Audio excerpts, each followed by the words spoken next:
This video is sponsored by Squarespace. Most companies depend on advertising to inform, persuade, and remind consumers of their products and services, but not Tesla. You won't see any Tesla ads anywhere. Not online, not on the radio, and not on television, where sometimes companies can spend millions on just a single ad.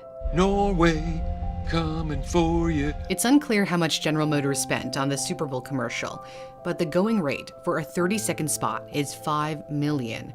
In total, GM spent $2.7 billion in advertising and promotion in 2020. That's actually down $1 billion from the year before due to disruptions from COVID-19. Here's the advertising cost per vehicle sold for the leading automakers.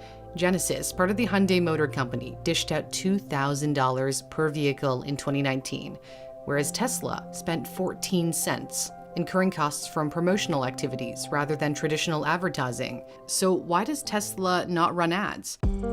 It doesn't have to persuade anyone to buy its electric cars. Back in the day, Tesla couldn't keep up with demand.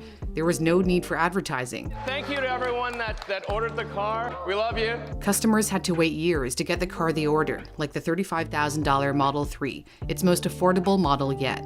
And when they did, 1 million people watched the handover on Tesla's YouTube channel. Its streamed events frequently rake in millions of views.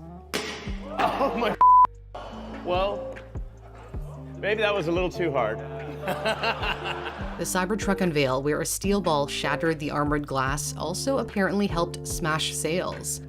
Oh, man. CEO Elon Musk suggested the company had received 250,000 orders of the electric pickup less than a week later, all without having to pay for advertising. Still, even events fail to fully explain why Tesla doesn't advertise. Musk has gone on the record to say he'd rather use that money to make the product great. Tesla's research and development budget has been increasing drastically over the years, while GM's has been steady, and recently dropped slightly in 2020. It still spends considerably more than Tesla. It does own several car brands. However, Musk's company is closing the gap. The thinking behind Tesla's focus on design, engineering, and testing is that if you build the best car, the product will speak for itself, or have others speak for it, free of charge. Celebrities and influencers have showered plenty of affection on the company. Jaden Smith showed off his pink Model X in a music video. Kanye West has made no secret of his Tesla love affair. Oh! What? YouTuber ZHC surprised Mr. Beast with a custom-designed Tesla. Not to mention, Tesla also receives an abundance of free promotion from Musk's other company, SpaceX. Model X's carried NASA astronauts to the launch pad for flights aboard Falcon 9, while the Falcon Heavy launched a Tesla Roadster on a path to Mars. That event generated a flood of media attention, but the relationship between Musk and the traditional news media hasn't always been so rosy, to put it lightly. He's criticized media coverage, for example, about a deadly crash of a Model X on autopilot mode or production delays involving the Model 3. Musk suggested journalists write negative stories in order to get maximum clicks. And because gas and diesel car companies advertise with these news organizations, while Tesla does not, inferring big oil plays a role behind critical coverage of Tesla, which reporters have denied. You might think Tesla would respond with a slick public relations campaign, but actually Tesla got rid of its PR team in North America, although it still has one in Europe.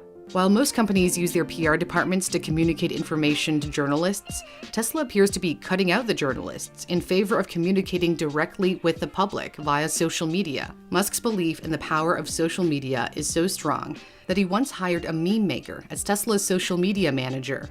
Adam Kazari had a sheep to thank for the job.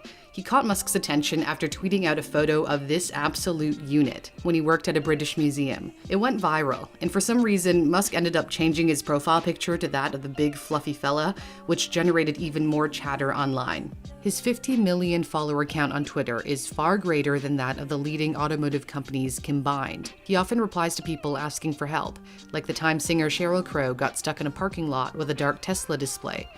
It's not just the rich and famous who have his attention. Musk routinely answers questions from the general public. In many ways, he himself is a walking advertisement for Tesla, though occasionally it's gotten him into trouble. The US Securities and Exchange Commission sued Musk for fraud when he tweeted he was considering taking Tesla private at $4.20 a share, a reference to marijuana, and that funding had been secured. Controversial or not, Musk puts his companies in the spotlight without the need to pay for it. It should be noted that some other companies have employed the same strategy. Starbucks relied on word of mouth to grow. Costco doesn't pay for advertising, neither does Krispy Kreme. So Tesla is far from the only brand that doesn't rely on paid advertising. It does, however, rely on its website for sales. You don't need to run a company or be a business to realize the importance of having a website. It's great for starting a blog or showing off your work. That's what I did as a journalist years before Squarespace became my sponsor, and it helped me land a lot of reporting jobs. Squarespace is super easy to use. You don't need any experience in website building whatsoever. There are many beautiful templates to choose from.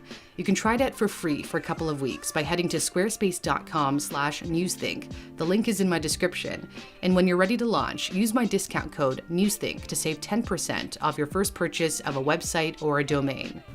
Thanks for watching. For Newsthink, I'm Cindy Palm.